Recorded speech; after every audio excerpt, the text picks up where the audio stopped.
Hello, good morning students. मैं doctor चेतना भारद्वाज आज फिर से आपके साथ हूँ।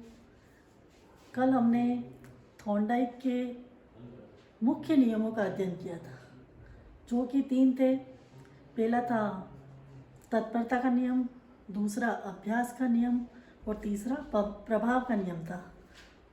वो प्राथमिक नियम थे। और आज हम पढ़ेंगे थॉर्नडाइक के सेकेंडरी लॉज पढ़ेंगे, सीखने के गौण नियम, जो कि थॉर्नडाइक ने 5 बताए हैं, जिनका अध्ययन हम आज करेंगे। और जिसमें पहला है अभिव्यक्ति का नियम, लॉ ऑफ एटीट्यूड। दूसरा है बहु अनुक्रिया का नियम, लॉ ऑफ मल्टीपल रेस्पॉन्स। तीसरा है आंशिक क्रिया का नियम, लॉ ऑफ पैर्टियल एक्टिविटी। चौथा है सदृशीकरण का नियम, लॉ ऑफ एनालॉजी। और पांचवा है साहचर्य परिवर्तन का नियम, लॉ ऑफ एसोसिएटिव शिफ्टिंग। इन पांचों का हम आज अध्ययन करेंगे, क्योंकि प्राथमिक लॉज के साथ इन सेकेंडरी लॉज की भी सीखने में आवश्यकता होती है। तो हम अध्ययन करेंगे। पहला है अभिव्यक्ति का नियम। अभिव्यक्ति के नियम को मनोवृत्ति का नियम भी कहते हैं। थॉर्नडाइक ने स्पष्ट किया है कि यदि सिखाई जाने वाली सामग्री और सीखने के प्रति सीखने वाले की अभिवृत्ति सकारात्मक होती है तो वह बालक अनुकूल सीखता है।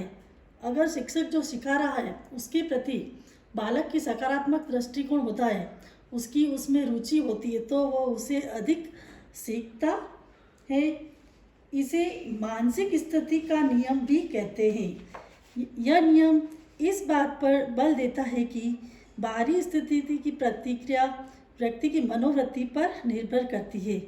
अर्थात यदि व्यक्ति मानसिक रूप से सीखने के लिए तैयार है तो वह नवीन क्रिया को आसानी से सीख लेगा। कहने का मतलब ये है कि वो बालक अगर मानसिक रूप से तैयार है, उसको कोई मनोवृत्ति सही है, जैसे उसे स्वस्थ है, नींद नहीं आ रही है, बुखार नहीं है, एकदम स्वस्थ है, कक्षा का वातावरण अनुकूल है, तो वह उसे सीखेगा और सीखने के प्रति उसका सकारात्मक दृष्टिकोण होगा। और दूसरा नियम है बहु अनुक्रिया का नियम, लॉ ऑफ मल्टीपल रेस्पॉन्स। इस नियम के अनुसार व्यक्ति के सामने जब नवीन समस्या आती है तो उसे सुलझाने के लिए विविध प्रकार की क्रियाएं करता रहता है, और तब तक करता रहता है जब तक कि वह सही अनुक्रिया की खोज नहीं कर लेता।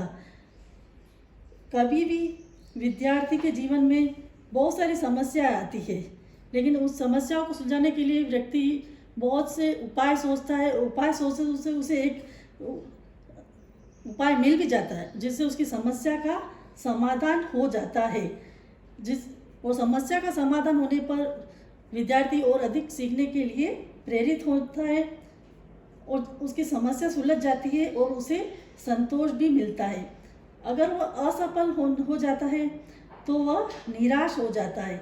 इसलिए बालक को कभी भी असफल होने पर निराश नहीं होना है, उसे निरंतर अभ्यास करते रहना है, बार बार अनुक्रिया करनी है, क्योंकि हम बार बार कुछ करेंगे तो हमें उसमें कोई रास्ता मिल ही जाएगा और समस्या का निराकरण हो जाएगा और बालक सीखने के लिए प्रेरित होगा। तो इसीलिए हमें जब भी कभी भी कोई समस्या आती है, कभी हम मैथ्स में सवाल सोल्व नहीं कर पा रहे हैं, कुछ हमें याद नहीं हो रही, तो हमें बार बार नई नई टेक्निक को अपनानी चाहिए और जिससे हमारी समस्या का समाधान हो जाता है। तीसरा है आंशिक क्रिया का नियम, लॉ ऑफ पैर्टियल एक्टिविटी।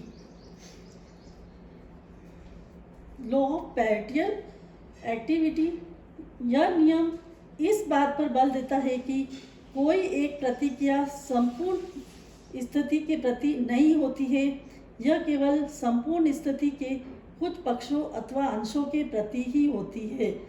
जब हम किसी स्थिति का एक ही अंश दोहराते हैं तो प्रतिक्रिया हो जाती है। इस नियम में इस प्रकार अंश से पूर्ण की ओर शिक्षण सूत्र का अनुसरण किया जाता है। आंशिक क्रिया के नाम से हम समझ रहे हैं कि छोटे छोटे मतलब कि पाठ योजना को छोटे छोटे भागों में विभाजित करना, कि हम पाठ योजना को छोटे छोटे भागों में विभाजित करना। आंशिक क्रिया का मतलब यही होता है। आंशिक मतलब उसे छोटे छोटे अंशों में बांटना। आपने जैसे पहले सूक्ष्म शिक्षण कार्यक्रम पढ़ा था, उसमें हमने पाठ को क्या छोटे छोटे अंशों में विभाजित किया, फिर हमने उसकी एक पूरी पाठ योजना बनाई थी, जैसे प्रस्तावना कौशल, श्यामपट्ट कार्य, उद्दीपन परिवर्तन कौशल, प्रश्न कौशल आदि। इन सबको हमने छोटे छोटे कौशल में विभाजित किया पाठ को, और फिर हमने पूरे पाठ को सीखा। इसी तरह हम पाठ को छोटे छोटे भागों में विभाजित करेंगे तो हमारा शिक्षण प्रभावशाली रहेगा और बच्चा अधिक सीखने के लिए तत्पर रहेगा। चौथा है सदृशीकरण का नियम, लॉ ऑफ एनालॉजी। सदृशीकरण मतलब उसके समान, मतलब जैसे स्टूडेंट ने पहले कोई समस्या देखी है और ठीक उसी प्रकार उसके पास दूसरी कोई समस्या आ जाती है, तो वह वापस उसका माइंड उधर लगाता है कि मैंने पहले ये समस्या का समाधान किस प्रकार किया था। तो इससे भी बालक सीखता है, क्योंकि उसे नए नए अनुभव प्राप्त होते हैं। जीवन में हमारे साथ भी कई घटनाएं होती है, लेकिन हम वापस उसका अनुभव करते हैं, हाँ मेरे वक्त मुझे उस समय वह समस्या आई थी, ये समस्या उसी के सदृशीकरण की जैसी है, तो मैं इस समस्या का समाधान कैसे करूँगी। तो अनुभव से ही बालक सीखता है, इसीलिए बालक को नए नए अनुभव से सीखते रहना चाहिए और उसे याद करते रहना चाहिए, और भविष्य में जब ऐसी ही कोई समान घटनाएं उसके साथ घटे तो वो उसे उसके ऊपर लागू कर दे, जिससे उसे संतोषजनक परिणाम प्राप्त होगा, प्रभावशीलता रहेगी और बच्चा सीखने के लिए तत्पर रहेगा। पांचवा है साहचर्य परिवर्तन का नियम, लॉ ऑफ एसोसिएटिव शिफ्टिंग। इसमें मतलब ये साहचर्य परिवर्तन का नियम मतलब लॉ ऑफ एसोसिएटिव शिफ्टिंग, मतलब कि शिफ्टिंग से अपन समझ रहे हैं कि बदलना, चेंज करना, इधर से उधर जाना। जैसे इसके लिए, इस नियम को समझाने के लिए थॉर्नडाइक ने एक प्रयोग किया था। आप सब भी जानते हैं कि थॉर्नडाइक ने बहुत सारे जीवों पर प्रयोग किया था, बिल्ली, कुत्ते, चूहे आदि पर इस नियम को समझाने के लिए थॉर्नडाइक ने एक बिल्ली पर प्रयोग किया। उसने ऊपर एक मछली लटका दी और बिल्ली को स्टैंड अप कहने के लिए उसको सिखाना था। तो इससे क्या हुआ, बिल्ली ये सीख गई। फिर थोड़े दिन बाद क्या कहा थॉर्नडाइक ने, किया गया कि उस मछली के टुकड़े को हटा दिया, और जैसे ही थॉर्नडाइक स्टैंड अप बोलते थे, बिल्ली उसके लिए खड़ी हो जाती।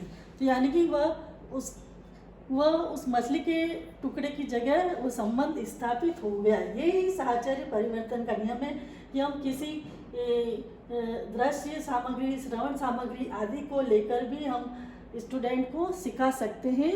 धन्यवाद।